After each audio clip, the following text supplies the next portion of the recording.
Good evening, everyone, and welcome to Social Discourse. What if we digress on this subject? Unpacking the pressure, men and societal expectations. Sounds interesting, right? I guessed it really is. I'm Catherine, moderator for this conversation. Tonight, we'll explore how societal norms shape men's experiences emotionally, professionally, and personally, and what it means to challenge and redefine masculinity in today's world. Joining me are two guests with deep insight on this topic. First, we have Dr. Marcus Lee, a clinical psychologist who's worked extensively in the area of men's mental health. Welcome, Dr. Lee. Thanks, Catherine. It's great to be here.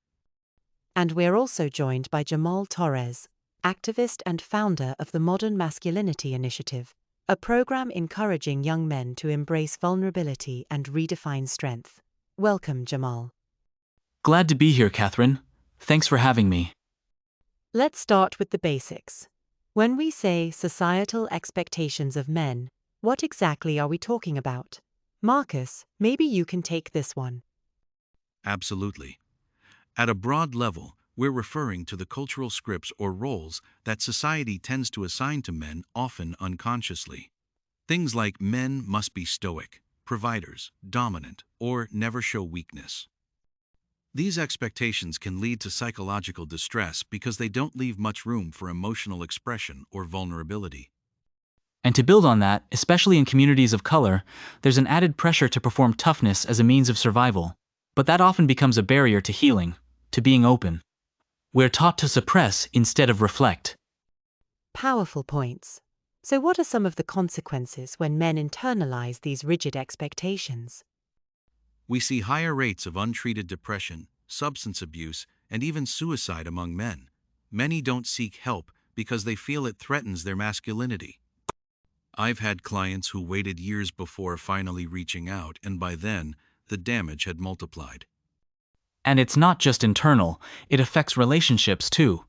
Emotional unavailability, fear of intimacy, even toxic competitiveness. If you're constantly trying to prove your manhood, you're not really present in your life or in your relationships. How do upbringing and media contribute to this issue?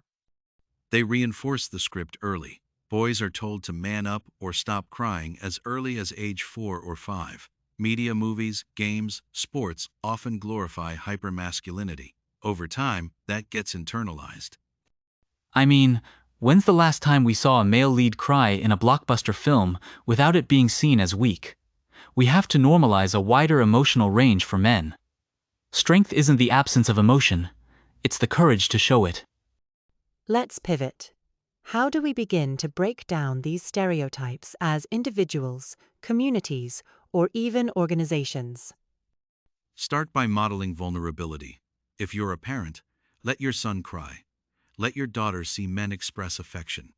In the workplace, leaders can encourage open conversations about mental health without stigma. Yeah, and we need more safe spaces for men. Barbershops, schools, sports teams, these can be entry points for deeper conversations. I've seen men cry in circles where they finally felt seen and heard, maybe for the first time. We're nearly out of time. One final question. What message would you give to a young man struggling to live up to what society expects of him? You don't have to fit into anyone's mold. Being human means feeling, doubting, hoping. Strength is not about suppressing, it's about showing up, especially when it's hard. You're enough as you are. You don't need to earn your worth by pretending to be someone else. Your softness is not a flaw, it's a superpower. Powerful words. Thank you both, truly, for this honest and deeply needed conversation. To our listeners, if you're navigating these challenges, know that you're not alone. And the first step? Talk about it. I'm Catherine. Stay safe and take care.